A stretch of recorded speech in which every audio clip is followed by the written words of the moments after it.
নমস্কার, রান্নাবান্নাহারিকরা চ্যানেলে সবাইকে স্বাগত। আজকে আমি স্পেশালি একটা সুগার রোগীদের জন্য রান্না এনেছি, যেটা হচ্ছে পেঁপে আর থোড়ের তরকারি।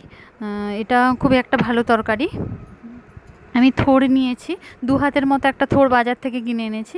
সেটাকে এরকম আলু ভাজার মতো কেটে নুন হলুদ দিয়ে মেখে রেখেছি আগের থেকে 10-15 মিনিট। আর কড়াইতে 2 চামচ তেল দিয়েছি, আর শুকনো লঙ্কা একটা ফোড়ন দিয়েছি, আর সর্ষে 1 চামচ ফোড়ন দিলাম। আমি একটা ছোট সাইজের পেঁপে এইভাবে কেটে রেখেছিলাম ছোট ছোট করে, সেটা আমি তেলের মধ্যে দিয়ে দিলাম। আমি 2-3টে কাঁচা লঙ্কা চিড়ে রেখেছিলাম, সেগুলোও দিয়ে দিলাম।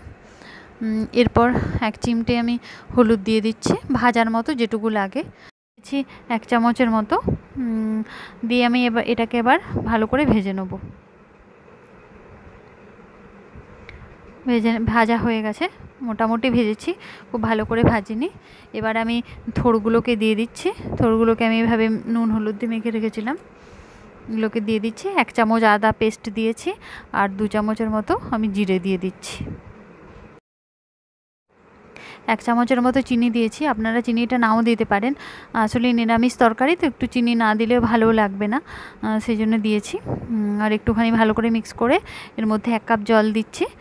এটা তো ভালো করে সেদ্ধ হবে থোড়টা, সেই জন্য দিয়ে দিলাম। এবার আমি ঢাকা দিয়ে দিচ্ছি, সিমে দিয়েছি। এটা মোটামুটি সেদ্ধ হয়েছে।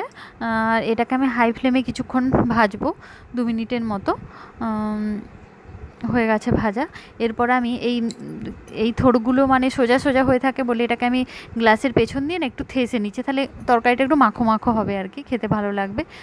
দেখুন, এটা একটু মাখা মাখা হয়ে গেছে, রান্নাটা হয়ে গেছে। এবার আমি গ্যাস থেকে এটা নামিয়ে নেব।